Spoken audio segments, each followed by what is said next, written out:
तो गाइज अब तक हमने देखा कि आइजन ने सभी कैप्टन्स और लेफ्टिनेंट्स को हरा दिया है और मैदान जंग में बस इचिगो रह जाता है। आइजन इचिगो को अपना होग्योकु भी दिखाता है जो कि इसे इंस्टेंट रीजनरेशन पावर्स प्रोवाइड करता है। ये होग्योकु सिर्फ अपने मालिक की रक्षा कर रहा है, ये मुझे हील कर देता है। तुम्हारा स्पिरिचुअल प्रेशर काफी अच्छा हो चुका है और लड़ाई में काफी माहिर भी हो चुके हो, बिल्कुल वैसे ही जैसा मैंने सोचा था। तुमने रुकिया को बचाने के लिए केनपाची की मदद से अपनी बानकाई को रिलीज किया और बयाकुया के साथ लड़ते हुए तुमने अपनी होलोफाइड फॉर्म को अनलॉक किया और ग्रिमजॉ से लड़ते हुए तुमने उसे मास्टर कर लिया और उल्कियोरा के साथ लड़ने के बाद तुम और भी ज्यादा पावरफुल हो चुके हो। क्या तुम जानते हो ये सब कुछ मैंने पहले से ही प्लान किया हुआ था। तुम्हारी जिंदगी में अभी तक जो कुछ भी हुआ है वो सब कुछ शुरू से ही मेरे प्लान का हिस्सा था। ये सुनकर इचिगो हक्का बक्का रह जाता है। मेरे लिए तुम कोई आम इंसान नहीं हो इचिगो, तुम मेरे लंबे एक्सपेरिमेंट का सबसे अहम हिस्सा थे। क्या तुमने कभी सोचा कि तुम बचपन से ही स्पिरिट्स क्यों देख पाते थे? हाँ, हर एक खतरनाक फाइट के बाद तुम्हारी पावर्स इतनी तेजी से कैसे बढ़ जाती थी। हर बार तुम्हारे सामने वही दुश्मन आया ताकतवर होने के लिए जिसकी तुम्हें जरूरत थी। ये सब कुछ इत्तेफाक नहीं था बल्कि मेरे प्लान का ही हिस्सा था। और आइजन इसकी सारी हरकतों पर नजर रखे हुए था। स्टार्टिंग से ही भाई साहब इचिगो ये सारी बातें सुनकर हैरान रह जाता है। अपनी बकवास बातें बंद करो, ये सब कुछ झूठ है। और ऐसा बोलकर आइजन पर अपनी जान पाक्टो से हमला करता है, पर आइजन अपने हाथ से ही इसकी जान पाक्टो को रोक देता है। मुझे निराश मत करो इचिगो, मैं जानता हूँ तुम इससे ज्यादा स्ट्रांग हो। तुम्हें यकीन क्यों नहीं होता यह सब कुछ मेरा ही किया धरा है? तुम्हें क्या लगता है कि रुकिया इंसानी दुनिया में खुद से ही खो गई थी क्या? और तुम्हें ऐसा क्यों लगता है जब तुम एक सब्स्टिट्यूट सोल रीपर बने थे तो इस बात की खबर सोल सोसाइटी को किसने दी थी? तुमने एक बार भी ये नहीं सोचा कि रेंची, शिदा, केनपाची और ब्याकुया तुम इन सभी के साथ लड़ चुके हो जो कि कैप्टन लेवल के सोल रीपर्स हैं, और इसके बावजूद तुम उनकी बराबरी की ताकत के कैसे हो? मैं जानता हूँ तुम्हारा दिमाग इस चीज को प्रोसेस नहीं कर पा रहा, पर तुम्हारा दिल इस बात को जानता है कि मैं सच कह रहा हूँ। इचिगो ये सारी बातें सच मानने लग जाता है। जब मैंने शुरुआत से कहा था इसका मतलब है कि जब तुम पैदा हुए थे तब से ही मैं तुम्हारी जिंदगी को कंट्रोल कर रहा हूँ। जब से तुम पैदा हुए थे तभी से मेरी नजर तुम पर थी क्योंकि तुम बहुत ही ज्यादा स्पेशल थे इचिगो कुरोसाकी। तुम दो अलग अलग ताकतों से बने हुए एक स्पेशल ह्यूमन हो इचिगो, और दूसरा राज है। पर तभी इचिगो के फादर इशिन कुरोसाकी यहाँ पर आ जाते हैं और आते ही आइजन पर अपनी जान पाक्टो से हमला कर देता है और इचिगो अपने फादर को यहाँ पर देख कर हक्का बक्का रह जाता है। इसका बापू यहाँ पर क्या कर रहा है? तभी इशिन इचिगो को लेकर गायब हो जाते हैं और इसे एक सेफ जगह पर लेकर जाते हैं। इशिन ने इस वक्त इचिगो के मुंह को बंद कर रखा होता है क्योंकि ये जानता है कि इचिगो बहुत सारे सवाल पूछेगा। बच्चे इसके बारे में बाद में पूछना भाई, अभी सही समय नहीं है, बाद में तुम्हें सब कुछ विस्तार से समझाऊंगा बच्चों। तभी इचिगो इसके चेहरे पर एक किक मारता है। अरे मुझे सांस नहीं आ रही थी। मैं आपसे कुछ नहीं पूछूंगा डैड, आपके पास एक अच्छा रीजन जरूर होगा इन सारी चीजों को छुपाने के लिए। यहाँ गिन इचिमारू आइजन के पास पहुँच जाता है। काफी समय से खड़े होकर सब कुछ देखते जा रहे होगे। हाँ, क्योंकि आप सभी को अकेले ही हराते जा रहे थे कैप्टन आइजन, मुझे लगा आपको मेरी जरूरत नहीं। तभी इचिगो पीछे से उड़ते उड़ते आता है और गिन पर हमला कर देता है, पर गिन अपनी जान पाक्टो से इसके हमले को रोक देता है और इशिन आइजन का सामना करते हैं। इचिगो गिन के सभी हमलों को ब्लॉक करता जा रहा था, पर तभी गिन दूर जाकर खड़ा हो जाता है, अपनी बानकाई को रिलीज कर देता है। कमासी मिनोरी इसकी बानकाई रिलीज हो जाती है और अपनी जान पाक्टो को एक्सटेंड करते हुए इचिगो पर हमला कर देता है, पर अपनी जान पाक्टो से इचिगो इसके हमले को ब्लॉक करता है। तुम्हें क्या लगता है सिर्फ तुम्हारे पास ही बानकाई है क्या? दोनों के बीच में खतरनाक फाइट होनी शुरू हो जाती है। पहले के मुकाबले तुम काफी ज्यादा स्ट्रॉन्ग हो चुके हो इचिगो। मेरी तलवार 100 तलवारों जितनी लंबी हो सकती है, पर ये इसकी असली पावर नहीं है। मेरी तलवार इतनी तेजी से अपनी लंबाई में वापस लौटती है कि तुम इसे ठीक से देख भी नहीं पाओगे। गिन अपनी स्वॉर्ड को एक्सटेंड करके इचिगो को बार बार घायल करता रहता है। तभी रंगेक्यो को भी होश आ जाता है। यहाँ इशिन और आइजन आपस में लड़ रहे होते हैं। क्या बात है, काफी ज्यादा थके हुए लग रहे हो तुम। तुम्हारी स्पीड भी काफी स्लो हो चुकी है। इसका मतलब यही है कि तुम अपनी लिमिट्स पर पहुंच चुके हो आइजन। तुमने सही कहा, इस वक्त मैं अपनी सोल रीपर की पावर्स की लिमिट पर हूँ, पर मैं तुम्हें कुछ दिखाना चाहता हूँ। और आइजन इसे होग्योकु को दिखाता है। मैं किसी सोल रीपर की लिमिट्स को बहुत पहले से ही लांघ चुका हूँ। अब ये होग्योकु हमेशा के लिए मेरे शरीर का एक हिस्सा बन चुका है। इशिन हैरान रह जाता है। आइजन होग्योकु की असली ताकत को समझाता है और बताता है कि होग्योकु लोगों के दिलों की सबसे गहरी इच्छाओं को सच करने की ताकत रखता है। सब लोग अब तक यही समझते रहे कि इसका काम सोल रीपर्स और हॉलोज के बीच में जो लिमिट है उसको खत्म करना है, पर इसकी असली शक्ति इससे भी बहुत ज्यादा है। इसके उराहरा सोल रीपर्स को हॉलो जैसी ताकत देना चाहता था। इसी वजह से होग्योकु ने उसकी इस इच्छा को पूरा कर दिया। होग्योकु की ताकत अपने मालिक तक सीमित नहीं रहती है बल्कि उसके आसपास मौजूद लोगों की इच्छाओं पर भी असर डालती है। रुकिया का ही एग्जांपल ले लो। काइनशिबा की मौत के बाद रुकिया खुद को लगातार कोसती रही। उसके दिल में अपनी सोल रीपर की पावर्स को खो देने की इच्छा थी। इसी वजह से होग्योकु ने उसकी इस इच्छा को पूरा कर दिया। चैड और ओरिही भी दोनों खुद को कमजोर समझते थे और दिल से इचिगो की मदद करना चाहते थे। होग्योकु ने उनकी इस इच्छा को महसूस किया और उन्हें अपनी खास काबिलियत मिल गई। होग्योकु अपने आसपास के मौजूद लोगों की इच्छाओं को पूरा कर सकता है। यहाँ इचिगो और जिन की फाइट कंटिन्यू रहती है और तभी इचिगो इशिन के पास आता है और आइजन को देखता है। इचिगो हैरान रह जाता है कि भाई आइजन को क्या हो रहा है अब ये। मुझे माफ कर दीजिएगा लॉर्ड आइजन, मैं आपके बीच में आ गया। कोई बात नहीं गेन, अब मेरे अगले एवोल्यूशन का समय आ चुका है। अगले ही पल होग्योकु पूरी तरह से इसकी सोल के साथ अटैच होना शुरू हो जाता है, पर तभी अचानक से दूर से एक लेजर बीम आती है और आइजन के कंधे में एक छेद हो जाता है। ये हमला कीस के उराहरा ने किया होता है गाइस, क्या बात है। और एक ही सेकंड में आइजन का घाव भर जाता है। होग्योकु की पावर्स की वजह से आइजन एक ही सेकंड में उराहरा के सामने आ जाता है और इसकी छाती में अपनी तलवार को घुसा देता है। पर ये असली उराहरा नहीं बल्कि एक पोर्टेबल गीगाई होती है जो कि कीस के उराहरा का प्लान होता है। उराहरा बाकुडो का यूज करता है और आइजन को जकड़ लेता है। इस बाकुडो से मेरा कुछ नहीं होने वाला उराहरा। ठीक है, देखते हैं तुम कितनी बाकुडोस को संभाल सकते हो। और ऐसा बोलकर बहुत सारे बाकुडो से आइजन पर हमला कर देता है और आइजन सभी कीडोस को आसानी से डिफ्लेक्ट कर देता है और अगले ही सेकंड उराहारा के पीछे पहुंचकर इसे बुरी तरह से घायल कर देता है। तभी उराहारा बताता है कि मैंने जानबूझकर तुम्हारा हमला मेरे ऊपर लिया है। और इसी दौरान उराहारा ने आइजन की कलाई के ऊपर एक खास कीड़ो सील लगा दी थी। इस सील की वजह से आइजन की स्पिरिचुअल पावर इसकी बॉडी से बाहर नहीं निकल पाएगी और धीरे धीरे वही पावर इसकी बॉडी के अंदर जमा हो जाएगी और एक पावरफुल ब्लास्ट के साथ आइजन का खेल खत्म हो जाएगा। एक जबरदस्त ब्लास्ट हो जाता है। उराहारा इचिको के पास आता है। क्या आपने उसे हरा दिया? ओगियो को रखने वाले इंसान को इतनी आसानी से मारा नहीं जा सकता है इचिको, मैंने बस उसे रोका है। तभी आइजन दोबारा से प्रकट हो जाता है। इस बार इसका पूरा शरीर बदल चुका होता है और एक सफेद कलर के नए शरीर के साथ पहले से भी ज्यादा खतरनाक और ताकतवर दिख रहा होता है। सभी लोग इसे देखकर हक्के बक्के रह जाते हैं। तभी उराहारा अपनी जानपाक्टो को बाहर निकालता है। तुम्हारा वो कीड़ो मेरा कुछ नहीं बिगाड़ पाया, इसलिए अपनी जानपाक्टो से लड़ने की कोशिश करोगे अब? तभी कीसके आइजन पर हमला करता है। इशिन भी इस पर अटैक करता है पर दोनों मिलकर भी आइजन का बाल भी बाका नहीं कर पाते हैं। तभी एक चेन का यूज करके आइजन को पकड़ लिया जाता है। क्या तुम्हें एक बार में समझ नहीं आता? ये चीजें मेरा कुछ नहीं बिगाड़ सकती। तभी योरोइची यहाँ पर आ जाती है जिसने मेटेलिक आर्मर्स पहने होते हैं और आइजन पर हमला कर देती है। आइजन इसके हमले को डॉज नहीं कर पाता है और इसका हमला सीधा आइजन को हिट कर जाता है। तभी आइजन अपने स्पिरिचुअल प्रेशर का यूज करता है और योरोइची के पैर में लगे हुए मेटेलिक आर्मर को तोड़ देता है। योरोइची पीछे जाकर किसके उराहारा के साथ खड़ी हो जाती है। मुझे लगा था ये आर्मर इतनी आसानी से नहीं टूटेगा, पर मैं गलत था। अपनी बकवास बातें मत करो और मेरे साथ फाइट करो योरोइची, किसके उराहारा।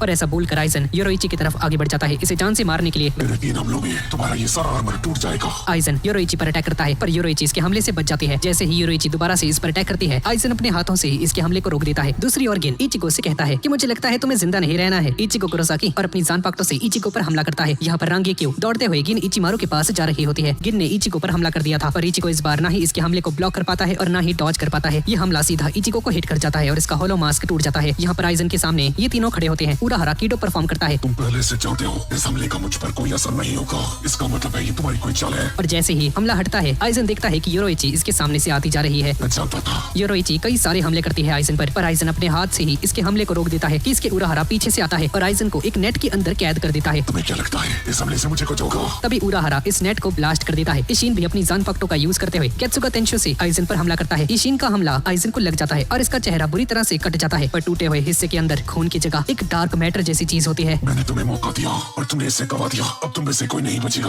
और आइजन के अंदर से बहुत सारा स्पिरिचुअल प्रेशर रिलीज होने लगता है। इचिको पीछे देखता है और इसे एहसास हो जाता है कि इस हमले से कोई नहीं बचा होगा। इशिन कुरोसाकी, योरोइची और किसके उराहारा बुरी तरह से घायल होकर नीचे जमीन पर गिरते हैं। आइजन गिन के पास जाता है और पूछता है कि तुम अभी तक क्या कर रहे थे गिन? हाँ, मैं तो बस हमारे पुराने दोस्त से कुछ बातें कर रहा था, पर नतीजा यही निकला है कि अभी भी ये काफी ज्यादा कमजोर है। हमारे पास फालतू समय नहीं, जल्दी से करघाटा को खोलो, हम सीधा सोल सोसाइटी से अपनी मंजिल पर पहुंच सकते हैं। तभी आइजन का शरीर टूटने लगता है और आइजन के चेहरे से इसका ये सूट टूट जाता है। आइजन सोल सोसाइटी की तरफ आगे बढ़ जाता है। इचिको की नजर इन दोनों पर जाती है पर कुछ कर नहीं पाता। पर जाने से पहले आइजन इचिको से कहता है जो मैं काराकुरा टाउन को तबाह कर दूंगा और वहाँ पर ओकिन की स्थापना कर दूंगा, उसके बाद मैं तुम्हें मारने जरूर आऊंगा इचिको कुरोसाकी। आइजन और केनिचिमारू यहाँ से चले जाते हैं और तभी इशिन पीछे से इचिको से कहते हैं कि जल्दी से सेनकाइमोन का गेट ओपन करो इचिको, हमें भी काराकुरा टाउन पहुंचना होगा। पर इचिको बहुत ज्यादा डरा हुआ था। अरे सुन रहे हो या नहीं? जल्दी ओपन करो यार। इचिको, तुम तो बुरी तरह से डर चुके हो। ठीक है, तुम रहने दो, मैं ही चाहता हूँ। क्या यहाँ पर बैठकर बस तुम रोना चाहते हो क्या? आइजन इस वक्त काराकुरा टाउन को डिस्ट्रॉय करने गया है, जहाँ पर तुम्हारे सारे दोस्त और 2 छोटी बहनें भी है। इचिको, तो क्या तुम उन्हें ऐसे ही मरने के लिए छोड़ दोगे क्या? इशिन इसे अच्छा खासा लेक्चर देता है। मुझे माफ करना डैड। और जल्दी से सेनकाइमोन के दरवाजे को ओपन कर देते हैं। हमें कारिन और यूसु की जान बचानी होगी और काराकुरा टाउन के बाकी सभी लोगों की भी। इसी दौरान आइजन डेंगाई के अंदर चला जाता है। तभी इसके सामने कुतोत्सु आ जाता है। ये वही क्रीचर है जो कि डानगाई में घुसने वाले घुसपैठियों को मारता है और एक विशाल क्लीनर का काम करता है। पर आइजन इस बार सिर्फ एक ही वार में इसे बुरी तरह से तबाह कर देता है और शांति से आगे बढ़ जाता है। कुछ समय के बाद इचिको और इशिन भी डानगाई में आ जाते हैं। इशिन कहता है कि ये हमारे पास आखिरी मौका है इचिको, और समझाता है कि डानगाई के अंदर टाइम स्लो बीतता है। बच्चे, यहाँ का सिर्फ 1 घंटा असल दुनिया के 2000 घंटों के बराबर होता है। यानी कि आइजन के काराकुरा टाउन पहुंचने से पहले ही बच्चे, हमारे पास कुछ ट्रेनिंग करने का समय है। हमें ताकतवर होना होगा इचिको। अब समय आ चुका है तुम्हारी सबसे पावरफुल टेक्निक फाइनल गेत्सुगा तेंशो सिखाने का। इचिको बेटा, तुम्हें अपनी सांगेत्सु से संपर्क करना होगा। आइजन को हराने के लिए तुम्हें उसकी जरूरत पड़ेगी। इचिको अपने इनर वर्ल्ड में चला जाता है। इचिको देखता है कि इसका पूरा इनर वर्ल्ड पानी में डूब चुका है। हर तरफ बस पानी ही पानी है, पर इसके अंदर भी आराम से सांस ले पा रहा होता है। तब इसके सामने एक अनजान आदमी आ जाता है। घबराओ मत। हे, तुम कौन हो? ज़ानगेत्सु कहाँ है? और ये बंदा अपनी ज़ानपाक्टो को बाहर निकाल लेता है।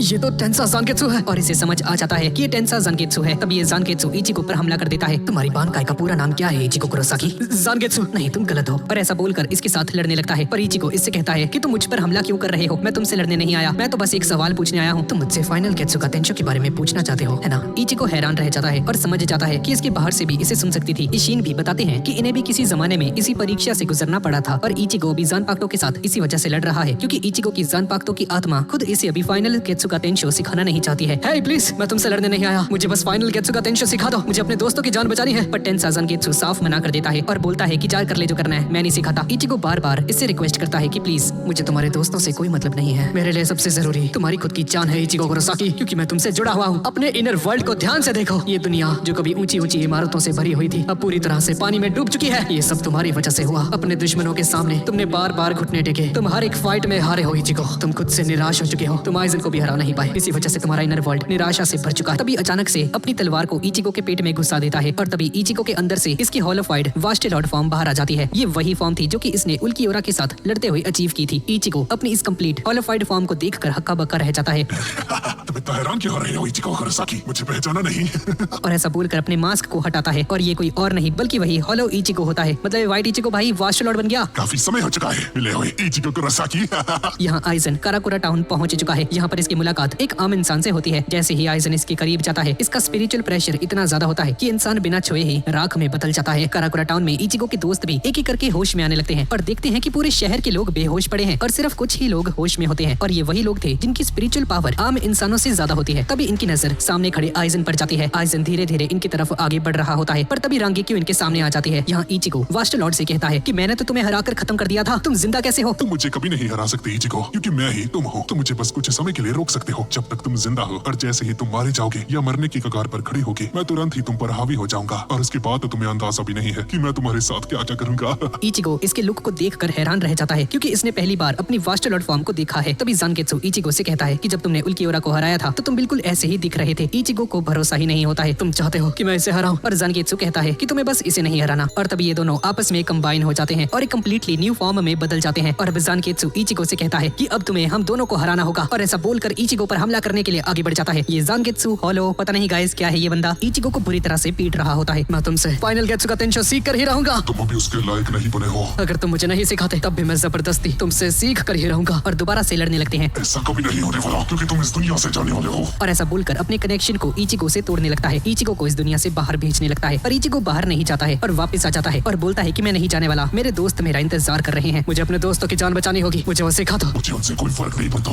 दोनों एक दूसरे पर हमला करने के लिए आगे बढ़ जाते हैं और जैसे ही इनकी स्वॉर्ड्स आपस में टकराती हैं तो बाहर इचिको की रियल बॉडी के मुंह से खून आ रहा होता है। इचिको पूरी कोशिश करता है कि गेत्सुका का सामना कर सके पर ताकत और रफ्तार दोनों में ही इससे कमजोर होता है। यहाँ असली दुनिया में आइजन अपने सामने रांगेक्यू को दिखता है जो कि बाकी सभी की जान बचाने के लिए खड़ी होती है। तुम्हारी दोस्त यहाँ क्या कर रही है गेन? माफ कर दीजिएगा कैप्टन आइजन, दरअसल ये मेरी बचपन की दोस्त है, मुझे ढूंढते हुए यहाँ पर आ चुकी है। ठीक है, अगर ऐसा है तो आराम से इससे बात कर सकते हो, मैं तुमसे बाद में मिलता हूँ। और गिनिचिमारू रांगेक्यू को आइजन से दूर ले जाता है और रांगेक्यू गिन से पूछती है कि तुमने सोल सोसाइटी से गद्दारी क्यों की, तुमने ये सब क्यों किया, तुमने आइजन का साथ क्यों चूज किया गिन? और यहाँ आइजन इचिको के दोस्तों को ही ढूंढ रहा होता है और इन्हें दौड़ा दौड़ा कर डरा रहा होता है। इसका मकसद होता है इचिको के सभी दोस्तों को जान से मार डालना ताकि गुस्से में आकर इचिको और भी ज्यादा स्ट्रॉन्ग बन जाए और जब ये इचिको को मार डालेगा तो उसकी सारी ताकतों को लेकर और भी ज्यादा स्ट्रॉन्ग हो जाएगा। इचिको के दोस्त आइजन को रोकने की कोशिश करते हैं पर भाई ये छोटे छोटे बच्चे यार कहाँ टिक पाएंगे आइजन के सामने। आइजन इन सभी के पीछे जाने लगता है और ये सब के सब अपनी जान बचाकर भाग रहे होते हैं आइजन से। तभी गिन आइजन के पास वापस लौट आता है। तो तुम वापस आ गए? हाँ, तुम्हारे उस दोस्त का क्या हुआ? कैप्टन आइजन, दरअसल मैंने उसे जान से मार डाला है। मुझे उसका स्पिरिचुअल प्रेशर महसूस नहीं हो रहा और काफी हैरानी की बात है गिन, मुझे हमेशा से लगा था कि तुम्हें रांगेक्यू पसंद थी, तुमने उसे जान से मार डाला। हाँ कैप्टन आइजन, आपने ही तो मुझसे कहा था ना जब मैं आपको पहली बार मिला था कि मैं एक ऐसा इंसान हूँ जो कि बिल्कुल ठंडे खून का है, एक सांप की तरह, एक ऐसा इंसान जिसके अंदर कोई भावनाएं नहीं है। ठीक है गिन, अब मैं इचिको के सभी दोस्तों को जान से मारूंगा और उनकी लाशों को शहर के दरवाजों पर टांग दूंगा और ओकिन को बनाने की तैयारी शुरू करूंगा। अभी गिन धीरे से अपने हाथ को आइजन की जान पकड़ों पर रख देता है। अभी तक ऐसा लग रहा था कि जैसे गिनिचिमारू आइजन का ही साथी है पर अगले ही सेकंड गिनिचिमारू बिना किसी वार्निंग के अपनी तलवार को सीधा आइजन की छाती में घुसा देता है। आइजन ये देखकर हक्का बक्का रह जाता है कि भाई गद्दारी हो गई मेरे साथ। तभी पता चलता है कि आइजन के इस कंप्लीट हिप्नोसिस वाले हमले को तोड़ने का सिर्फ एक ही तरीका होता है, अगर कोई इसकी जान पकड़ों को छू लेता है तो इसकी हिप्नोसिस उस इंसान पर असर नहीं करती है। पूरी सोल सोसाइटी में सिर्फ जिन ही एक ऐसा इंसान था जिसे इस बात के बारे में पता चल गया था, इसी वजह से इसने इतने सालों तक आइजन का साथ दिया है। इसका असली मकसद कभी आइजन की हेल्प करना था ही नहीं बल्कि बस सही मौके का इंतजार करना था ताकि आइजन को हमेशा के लिए खत्म कर सके। मैं पहले से जानता था गिन कि तुम एक दिन मेरे साथ धोखा जरूर करोगे, ये भी मेरे प्लान का हिस्सा था। और हाँ गाइस, ये जो मैं अभी वीडियो बना रहा हूँ ना ये भी इसके प्लान का हिस्सा है। मजाक चल रहा है क्या ये? और इस बार तो गिन को भी गुस्सा आ जाता है। चुप हो जाओ, तुम्हें हमेशा से ऐसा ही लगता है कि ये पूरी दुनिया तुम्हारे मुताबिक चल रही है पर तुम्हें असलियत के बारे में कुछ नहीं पता है। गिन अपनी जान पकड़ों को दिखाता है, इसके ऊपर एक छोटा सा टुकड़ा लगा हुआ था और बताता है कि मैंने अपनी बानकाई की असली ताकत को आज तक छिपा कर रखा था। सब लोग यही समझते रहे कि मेरी जान पकड़ों की सबसे बड़ी ताकत उसकी लंबाई और रफ्तार है पर असलियत में ऐसा नहीं था। जब इसकी तलवार एक्सटेंड होती है और वापस लौटती है तो उस पूरे समय में इसकी जान पकड़ों बारीक टुकड़ों में बदल जाती है। वो सारे के सारे पार्टिकल्स सामने वाले के शरीर को अंदर से खत्म कर देते हैं। क्या आप जानते हैं मेरी तलवार का ये छोटा सा हिस्सा आखिर कहाँ चला गया? वो टुकड़ा भी आपके दिल के अंदर है जो कि आपको अंदर से तबाह करता जा रहा है। आइजन का शरीर अंदर से टूटने लगता है और गिन अपनी असली पावर्स को एक्टिवेट कर देता है। तलवार का ये टुकड़ा आइजन के शरीर को अंदर से तोड़ना शुरू कर देता है और धीरे धीरे इसकी छाती में जो छेद होता है ये और भी ज्यादा बड़ा होता जाता है और गिन इसके होगियोको को बाहर निकाल लेता है और तेजी से यहाँ से भाग जाता है। गिन एक जगह पर जाता है और अपने मन में सोचता है इतने सालों का इंतजार अब खत्म हो चुका है, अब आइजन की मौत तय है। पर तभी इसे आइजन के जबरदस्त स्पिरिचुअल प्रेशर का एहसास होता है और ये कमीना आइजन दोबारा से रिकवर होने लगता है और इस बार एक कम्प्लीटली न्यू फॉर्म में ट्रांसफॉर्म हो जाता है। इसका ट्रांसफॉर्मेशन इतना ज्यादा पावरफुल होता है कि पूरा काराकोरा टाउन सहम उठता है। एक सेकंड में ही आइजन गिन के सामने पहुंच जाता है। तभी रांगेक्यू को होश आता है और हम एक फ्लैशबैक को देखते हैं जहाँ पर किनिचिमारू ने आखिरी बार इस पर अपनी जानपाक्टो से हमला कर दिया था, पर अब हमें पता चलता है कि गिन ने इसे जान से नहीं मारा था। रांगेक्यू नोटिस करती है कि गिन का स्पिरिचुअल प्रेशर बहुत तेजी से कम होता जा रहा है और यहाँ पर आइजन गिन के सामने आ चुका है। तुमने जो होगियों को मुझसे चुरा लिया है वो अभी भी मेरा साथ दे रहा है और अब तुम नहीं बचने वाले किनिचिमारू। तभी हम एक फ्लैशबैक को देखते हैं। हमें होगियोको की असली कहानी को दिखाया जाता है। इस होगियोको को सोल रीपर्स और नॉर्मल ह्यूमंस की सोल्स को इकट्ठा करके बनाया जाता है। कई साल पहले आइजन खुद का एक होगियोको बनाने की कोशिश कर रहा था पर बाद में इसने कीस के उराहारा के द्वारा बनाया गया होगियोको चुरा लिया और अपने एक्सपेरिमेंट्स को परफॉर्म करने के लिए आइजन कुछ सोल रीपर्स की मदद से लोगों को ढूंढता था और उनकी सोल्स चुरा लेता था और उन्हीं सभी एक्सपेरिमेंट्स का एक शिकार रांगेक्यू भी बन जाती है। आइजन के आदमियों ने रांगेक्यू पर हमला कर दिया था इसके बचपन में और इसकी सोल का एक बहुत बड़ा हिस्सा चुरा लिया था ताकि आइजन होगियोको बना सके। गिन ने ये सारा नजारा देख लिया था और समझ जाता है कि आइजन के इरादे क्या हैं। उसी दिन से गिन ने रांगेक्यू से वादा किया था कि एक दिन मैं एक सोल रीपर जरूर बनूंगा और तब तक वापस नहीं आऊंगा जब तक तुम्हारी छीनी हुई चीज और आइजन से बदला नहीं ले लेता। आइजन गिन को मारने के लिए तैयार हो जाता है। इसने होगियोको को भी छीन लिया था और हम पहली बार गिन की खुली हुई आंखों को देखते हैं। तभी आइजन अपनी तलवार को बाहर निकालता है और इसकी छाती में तलवार घुसा देता है। गिन यहीं पर मारा जाता है। डर ही विकास की असली सीढ़ी है, तुम्हारी वजह से मैं इस सीढ़ी को चढ़ पाऊंगा। तुम्हारा शुक्रिया किनिचिमारू। गिन ऑलमोस्ट मरने वाला होता है पर अपनी कुछ मेमोरीज को देखता है। इसे अपनी मेमोरीज में रांगेक्यू दिखाई दे जाती है और तभी असल में रांगेक्यू गिन के सामने आ जाती है। गिन अपनी आखिरी सांसें लेता है और बोलता है कि प्लीज मुझे माफ कर देना। रांगेक्यू प्लीज मुझे माफ कर देना, मैं तुम्हें वो चीज नहीं दे सका जो कि आइजन ने तुमसे चुरा ली थी, मुझे माफ कर देना।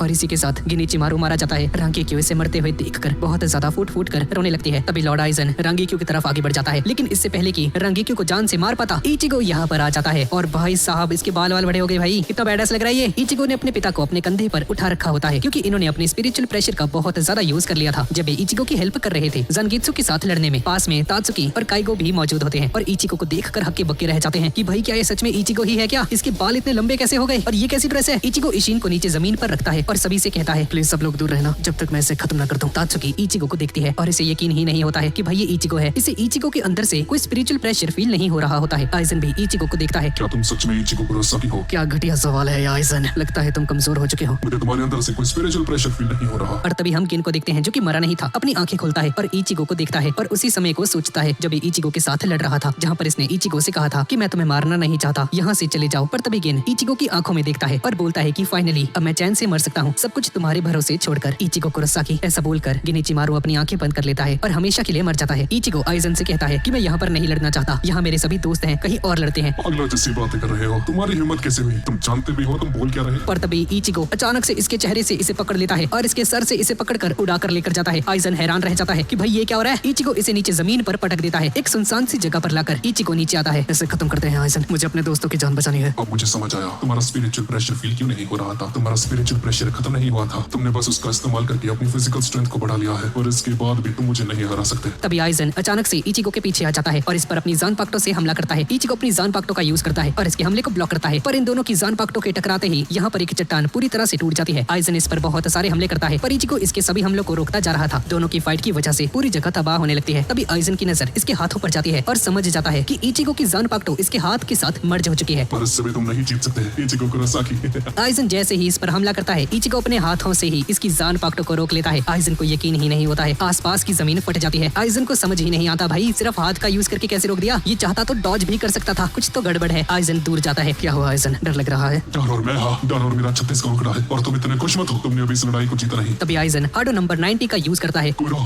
ऐसा बोलते ही इचिगो इस ब्लैक डोमेन के अंदर कैद हो जाता है। तभी अचानक से इचिगो अपने हाथों का यूज करते ही इस पूरे डोमेन को ही डिस्ट्रॉय कर देता है। आइजन ने ये एक्सपेक्ट नहीं किया था। तभी इचिगो आइजन से कहता है कि तुम अभी तक समझे नहीं आइजन, मेरी पावर्स पहले से बहुत ज्यादा बढ़ चुकी हैं। इचिगो अपनी जानपाक्टो को उठाता है और सीधा आइजन पर अटैक करता है और आइजन खूनम खून हो जाता है। तभी आइजन गायब हो जाता है और पीछे जाता है। आइजन, तुमने पिछले बैटल में मुझसे कहा था कि मैं तुमसे दूर क्यों भाग रहा हूँ। आज मैं वही सवाल तुमसे दोबारा पूछता हूँ, तुम दूर क्यों भाग रहे हो? हाँ, कहीं तुम्हें डर तो नहीं लग रहा? इस बात को सुनकर आइजन को गुस्सा आ जाता है और बोलता है कि तुम्हारी हिम्मत कैसे हुई, और इसकी तीसरी आंख में से खून आने लगता है और आइजन दोबारा से इवॉल्व होना शुरू हो जाता है और एक नई फॉर्म में आ जाता है। इसके विंग्स ट्रांसफॉर्म हो चुके थे और इसके चेहरे पर एक मास्क आ जाता है ब्लैक कलर का। ट्रांसफॉर्म होते ही आइजन इचिगो पर एक जबरदस्त ब्लास्ट करता है। इचिगो इस ब्लास्ट से बाहर आता है। तुमने मेरे इस हमले को झेल लिया, पर तुम काफी ज्यादा घायल हो चुके हो। आइजन आगे बढ़ता है और इचिगो को जकड़ लेता है कुछ सर्कुलर रिंग्स में। तुम्हारी वजह से आज मैं सोल रिपर्स और होनोस से बहुत ज्यादा स्ट्रॉन्ग हो चुका हूँ। मरने के लिए तैयार हो जाओ। पर तभी इचिगो आराम से कहता है, क्या तुम बस इतना ही कर सकते हो आइजन? मैं निराश हो चुका हूँ। और एक सेकंड में ही इसके कब्जे से आजाद हो जाता है। आइजन हक्का बक्का रह जाता है और इचिगो कहता है कि चलो अब इसे खत्म करते हैं। तैयार हो जाओ आइजन, अब मैं तुम्हें दिखाता हूँ मेरी फाइनल गेत्सुगा तेंशो। और ऐसा बोलकर इचिगो अपनी फाइनल गेत्सुगा तेंशो को रिलीज करने लगता है और इचिगो एक खतरनाक बैडएस फॉर्म में बदल जाता है। भाई साहब, यार ये तो थोड़ा मादरा उचिहा जैसा लग रहा है। इसके बाद हम एक फ्लैशबैक को देखते हैं और अब हमें पता चलेगा कि इसने ज़ानगेत्सु को कैसे हराया। जब ज़ानगेत्सु ने इचिगो पर हमला करके इसकी ज़ानपाक्टो को बीच में से काट दिया था और इचिगो पर हमला करके इसे बहुत ज्यादा घायल भी कर दिया था, तब ज़ानगेत्सु इचिगो से कहता है कि तुम अभी तक हार क्यों नहीं मान रहे हो? मेरे पास कोई दूसरा रास्ता नहीं है, मुझे फाइनल गेत्सुगा तेंशो सीखना होगा। तभी ज़ानगेत्सु इचिगो पर हमला करता है पर इचिगो इससे बचता जाता है और इसके ब्लॉक करते करते सोचता है कि अगर ये मुझे कुछ सिखाना ही नहीं चाहता था तो मेरे सामने क्यों आया है? ये मुझे से छुप भी सकता था ताकि इसे मुझे फाइनल गेत्सुगा तेंशो सिखानी ना पड़ जाए। तभी इचिगो इसकी आंखों में देखता है और इसे सिर्फ दर्द और तन्हाई नजर आ रही होती है और अभी ज़ानगेत्सु इचिगो की तरफ देख भी नहीं रहा होता है, बस इससे नजरें चुरा रहा था। इचिगो सोच में पड़ जाता है और समझ जाता है कि ज़ानगेत्सु मुझे इस टेक्निक के बारे में क्यों नहीं बता रहा है। इचिगो अपनी ज़ानपाक्टो को छोड़ देता है और ज़ानगेत्सु अपनी ज़ानपाक्टो को इचिगो की छाती में घुसा देता है। ज़ानगेत्सु की ज़ानपाक्टो इचिगो की छाती के अंदर होती है पर इसके बावजूद इचिगो को पेन फील नहीं हो रहा था। फाइनली इचिगो, तुमने पता लगा ही लिया हाँ कि तुम्हें करना क्या है। ज़ानगेत्सु रोने लगता है। क्या हुआ, तुम रो क्यों रहे हो? क्या तुम्हें याद है जब मैंने तुमसे कहा था कि मैं तुम्हें बचाना चाहता हूँ? ये सुनकर इचिगो हक्का बक्का रह जाता है और बोलता है कि क्या तुम मुझे किससे बचाना चाहते हो? मैं सिर्फ तुम्हारी रक्षा करना चाहता था इचिगो, क्योंकि मैं ही तुम। और ज़ानगेत्सु यहाँ से जाने लगता है। दरअसल अगर ज़ानगेत्सु इचिगो को फाइनल गेत्सुगा तेंशो दे देता है तो इसके बाद इचिगो और ये हॉलो इचिगो हमेशा के लिए गायब हो जाएंगे और इसकी सोल रिपर पावर्स भी इस फाइनल गेत्सुगा तेंशो हमले के बाद हमेशा हमेशा के लिए गायब हो जाएंगी और इचिगो दोबारा से एक नॉर्मल ह्यूमन बन जाएगा। और व्हाइट इचिगो ऐसा कभी नहीं चाहता था कि ये हमेशा के लिए इचिगो से दूर चला जाए, इसी वजह से ये इचिगो को इस टेक्निक को नहीं सिखाना चाहता था। मैं इस टेक्निक को तुम्हें कभी नहीं बताना चाहता था, क्योंकि अगर तुमने इसे यूज कर लिया तो शायद मैं हमेशा के लिए। इसके बाद हम दोबारा से प्रेजेंट में आ जाते हैं जहाँ पर इचिगो फाइनल गेत्सुगा तेंशो का यूज कर चुका था और एक नई फॉर्म में होता है। इसके बाल बहुत ज्यादा बड़े हो जाते हैं और इसके आसपास से ब्लैक कलर का ऑरा निकल रहा होता है। इचिगो कहता है यही है मेरी फाइनल गेत्सुगा तेंशो फॉर्म। अब मैं समझा इसका नाम फाइनल क्यों है, क्योंकि इस टेक्निक का यूज करने के बाद मैं अपनी सोल रिपर्स की सारी पावर्स को खो दूंगा। आइजन इसे देखकर हैरान रह जाता है और अपने मन में सोचता है कि मुझे अभी तक इसकी स्पिरिचुअल प्रेशर फील नहीं हो पा रही है। क्या ये मुझसे भी ज्यादा पावरफुल हो चुका है क्या? पर ये तो नामुमकिन है, ये तो एक आम इंसान था, ये इतना ज्यादा ताकतवर नहीं हो सकता। और इचिगो अपने फाइनल गेत्सुगा तेंशो से आइजन पर हमला कर देता है और आइजन बीच में से कट जाता है। इचिगो के इस हमले की वजह से जमीन भी बीच में से कट जाती है और इसकी ये फॉर्म डिसइंटीग्रेट होने लगती है। तभी इसकी नजर दोबारा से आइजन पर जाती है। आइजन की वो कंप्लीट होग्योकु फ्यूजन वाली फॉर्म गायब हो चुकी थी। तभी आइजन खड़ा हो जाता है। इचिगो अपने घुटनों पर बैठ जाता है और आइजन अपनी टूटी हुई ज़ानपाक्टो को आगे करते हुए कहता है कि तुम अब हार चुके हो इचिगो कुरोसाकी, मैंने तुम्हारे हमले को झेल लिया। और चिल्लाते हुए कहता है कि अब सब कुछ खत्म हो चुका है इचिगो कुरोसाकी, तुम हार चुके हो और मरने के लिए तैयार हो जाओ। ऐसा बोलकर इचिगो पर हमला करने के लिए आगे बढ़ जाता है। तभी अचानक से इसकी छाती में से लाल कलर के कुछ स्फीयर्स निकलने लग जाते हैं। ये क्या, ये हमला किसने किया? और ये हमला किसके उराहरा ने किया होता है? फाइनली मेरा हमला काम कर गया। आइजन उराहरा को देखता है और बोलता है कि क्या ये सब तुमने किया है क्या? किसके उराहरा? हाँ, ये मैंने ही किया। क्या ये किसी प्रकार का कीड़ो है क्या? जब पहले हम तीनों तुम्हारे साथ लड़ रहे थे तब मैंने तुम पर बहुत सारे कीड़ोस का यूज किया था, पर वो कीड़ो उस वक्त तुम्हें खत्म करने के लिए नहीं थे आइजन। मैंने 2 कीड़ोस को मर्ज किया था और एक नए कीड़ो का निर्माण किया था जो कि तुम्हें सील कर सके, और ये तभी एक्टिवेट होगा जब तुम अपनी लिमिट्स को पार कर जाओगे और बहुत ही ज्यादा कमजोर हो जाओगे। और ये सब कुछ मेरी वजह से नहीं हुआ, इचिगो की वजह से तुमने अपनी लिमिट्स को पुश किया पर आखिर में कोलैप्स कर गए। तभी आइजन कहता है कि इसका भी मुझ पर कोई असर नहीं होने वाला है। पर तभी हम देखते हैं कि आइजन की बॉडी के ऊपर ये व्हाइट कलर का जो आर्मर होता है ये टूटकर बिखरने लगता है और आइजन दोबारा से अपनी नॉर्मल फॉर्म में आने लगता है। पर कीसके इसे बताता है कि अब होग्योकु तुम्हें अपना मास्टर नहीं मानता है। ये नामुमकिन है। तभी इसकी छाती में लगे ये स्फीयर्स और भी ज्यादा लंबे हो जाते हैं जो कि दिखने में बिल्कुल सोड के जैसे लग रहे थे। तुम्हारे जैसे क्रीचर को मारना नामुमकिन है पर तुम्हें सील किया जा सकता है। किसके उराहरा, मैं तुमसे नफरत करता हूँ, तुम हमेशा सही जीवियत से।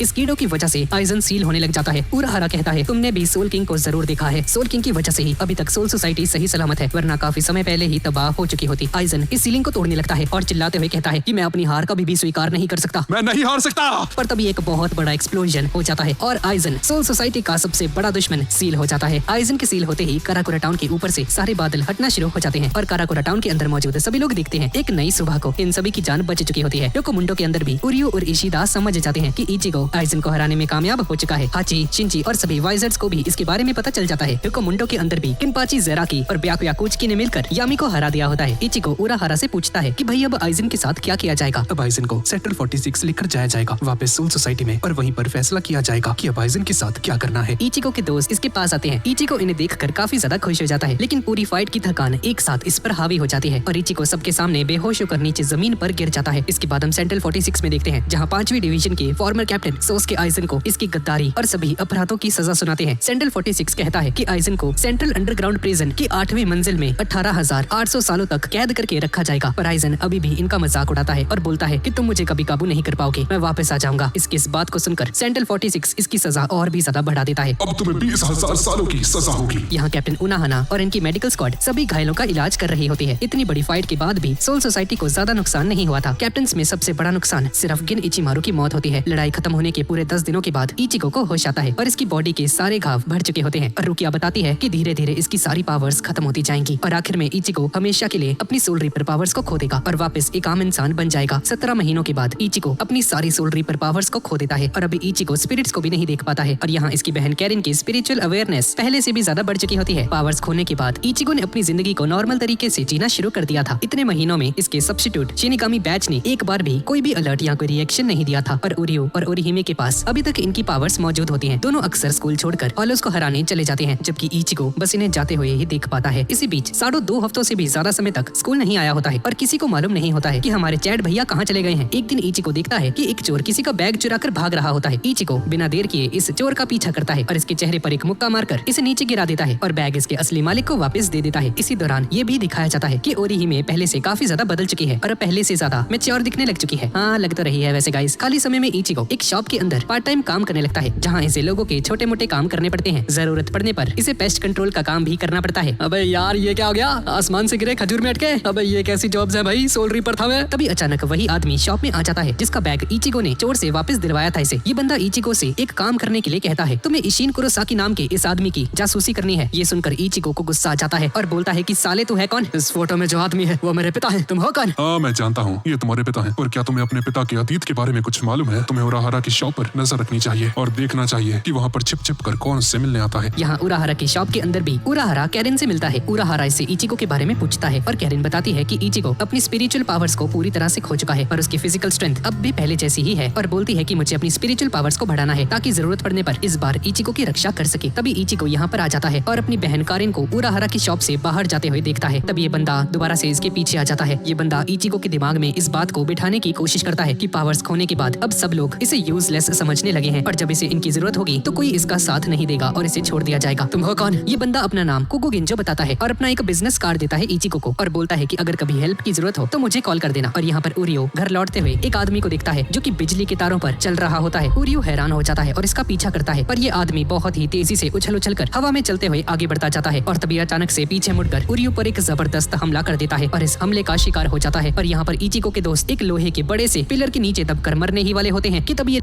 इनकी जान बचा लेती है। यहाँ इचिको परेशान होकर नदी के किनारे पहुँचता है और अपने सब्स्टिट्यूट शिनिगामी बैच को पानी में फेंक देता है और बहुत ही ज्यादा उदास हो जाता है। तभी इसके पास से कॉल आती है और इसे बताया जाता है कि उरियो पर हमला हो चुका है और उसे हॉस्पिटल में एडमिट किया गया है। इचिको बिना देर किए हॉस्पिटल पहुँचता है, इशिता से मिलता है, पर उरियो कहता है कि तुम इस मामले से दूर रहो इचिको। उरियो के फादर भी यहीं पर होते हैं और इचिको से इसे घर जाने के लिए कहते हैं। इचिको के जाने के बाद उरियो के पिता ओरिहिमे से कहते हैं कि जिसने इशिता पर हमला किया था वो कोई हॉलो नहीं था, पर उसकी पावर्स ओरिहिमे और चैट जैसी थी। अगली सुबह इचिको अपने लापता दोस्तों को ढूंढ रहा होता है। हर जगह पर तलाश करने के बाद इसे अपने दोस्त एक कंस्ट्रक्शन साइट पर मिलते हैं। यहाँ पहुंचकर देखता है कि इसके दोस्त बेहोश पड़े हुए हैं और इसी जगह पर इसे वही बैग चोर भी दिखता है। ये चोर बताता है कि किसी ने मुझे पैसे दिए थे यहाँ पर आने के लिए। इचिको को गुस्सा आ जाता है और इस पर एक पंच मारता है। ये बंदा दूर जाके गिरता है और तभी इचिको को वही मिस्टीरियस बंदा दिखाई देता है जिसने इशिता पर हमला किया था, पर अगले ही पल ये बंदा गायब हो जाता है और इशिता के पिता यहाँ पर आ जाते हैं और इचिको से कहते हैं कि आगे का मामला मैं खुद संभालूंगा, तुम इससे दूर रहना। मैं इन सभी को हॉस्पिटल लेकर जाता हूँ, तुम इसमें दखल मत देना इचिको। आखिर ये सब चल क्या रहा है? आप मुझे कुछ बताते क्यों नहीं? तुम अब बहुत ही ज्यादा कमजोर हो चुके हो, तुम किसी की हेल्प नहीं कर सकते हो। ये बात इचिको के दिल पर लग जाती है। इचिको रियलाइज कर जाता है कि वो बंदा सही कह रहा था जिसने इसे वो बिजनेस कार्ड दिया था। इचिको उस कार्ड को बाहर निकालता है और उसी नंबर पर कॉल करता है। इचिको इससे मिलता है और बताता है कि कोई बंदा लगातार इसके दोस्तों को निशाना बना रहा है। पहले उसने इशिता पर हमला किया और अब इसके कई दोस्तों को घायल कर दिया। मुझे तुम्हारी हेल्प चाहिए, मुझे उस आदमी को ढूंढकर मार गिराना है। गिंजो कहता है अगर तुम चाहते हो कि हम तुम्हारी हेल्प करें तो तुम्हें हमारे साथ चलना होगा। गिंजो इचिको को एक शानदार कैफेटेरिया में लेकर जाता है जहाँ कुछ लोग पहले से ही इसका इंतजार कर रहे होते हैं। गिंजो बताता है कि हमारी पूरी टीम का मकसद तुम्हारी खोई हुई शिनिगामी पावर्स को वापस दिलाना है, पर इचिको इसकी बातों पर भरोसा नहीं करता और बोलता है कि भाई तुम्हें क्या इंटरेस्ट है मेरी शिनिगामी पावर्स में, तुम ऐसा क्यों करना चाहते हो? शांत हो जाओ बच्चे,